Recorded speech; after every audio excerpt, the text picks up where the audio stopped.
I've been for about the last 5 years a member of GALBA, that's the Group for Action on Leeds Bradford Airport, and GALBA itself has been pretty active for perhaps 1 or 1.5 years more than that.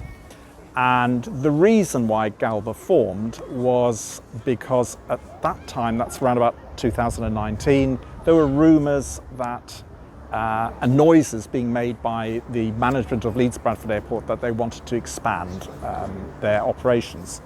And this was in the back, against a backdrop of a lot of opposition, particularly from people that are living in northwest Leeds, but also the sort of Ilkley and Burley corridor, and also significant parts of Bradford, so Baildon and Shipley are very much affected by the airport's operations. So in January 2020, Leeds Bradford Airport put in a planning application, which ostensibly was for a new terminal. And this was trumpeted in all the local press as being a wonderful new thing. Leeds City Council welcomed this as a proposal. And then we began to look at the extra bits that they wanted to push through in addition to the new terminal building. And one of the headline features was they wanted to increase the passenger throughput from 4 million passenger movements a year to 7 million.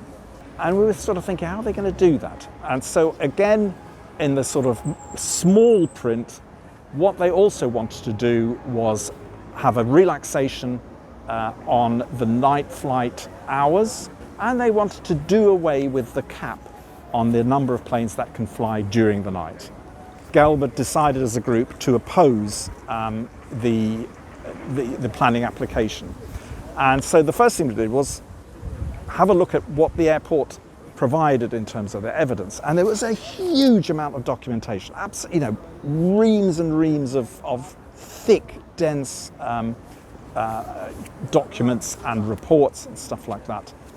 And we realized early on that actually we needed to wade through all this, and we needed not only to oppose the airport expansion on the grounds of climate, which is actually where we all originally came from in terms of opposing the expansion, because certainly for myself, the increase in flying, nearly doubling the amount of flights, means you're doubling the greenhouse gas emissions, and this is obviously has a significant consequence, because not only were Leeds Bradford Airport applying to expand, but 22 of the regional and the main airports are also applying to expand. We felt we had to put in well-reasoned arguments about a range of things. So we not only looked at the climate and made submissions as a group on climate, but also on things like night flights and the effects of night flights on people's health, on mental health, on physical health, and also that kind of overlaps with increase in pollution. And we know, for instance, that aircraft exhaust, particularly on takeoff and slightly less on landing, but particularly on takeoff, is full of these called what are known ultra-fine particles of soot. And these are so small that they can go straight through into the furthest reaches of your lungs, and they will stay there. They will never be able to escape from your lungs, because the mechanisms in the lungs for removing them only start when the airways get a bit sort of larger. So once you breathe in ultrafine particles, you have them for life, and they cause all sorts of respiratory problems and heart problems. And anyway, so we had to look at health effects. We had to look at the pollution effects of aircraft. We also had to look at economic claims. So the airport made all sorts of claims about how this was going to benefit the West Yorkshire as a whole, particularly the Leeds city area. We quickly began to realise that if we're going to do this properly, we're going to have to fundraise to get strong evidence in front of the City Plans panel when it came to them considering it.